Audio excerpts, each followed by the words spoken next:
First of all, you need to take a glass, but not just any glass, the Copa Capita glass. And that is the one I've been using since my father and my grandfather's years. It gives me what I'm looking for. Bring it up, nose it once, nose it twice, and nose it the third time. You need to really look at the whiskey. You need to take your time, but don't hurry. You're looking at the whiskey for the first time. Just let it flow, let it come up in its gentle manner.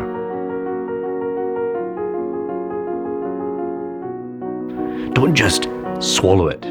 Hold it in the middle of the tongue, underneath the tongue, back in the middle, keep it there, and then let it get down.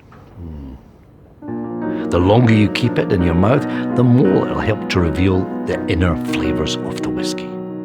That top note of chocolate orange, marmalade, spice, crushed almonds, even the coffee will be there. The people out there never do that. They just knock it back. But look how much they're missing.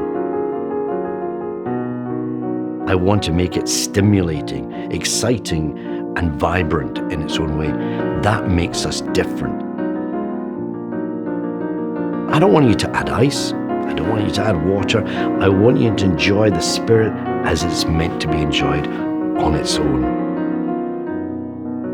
It's got a great story behind it. It reflects the heritage, the bravery, as far as I'm concerned, of that wonderful Mackenzie family and even the Matheson family way back in 1839.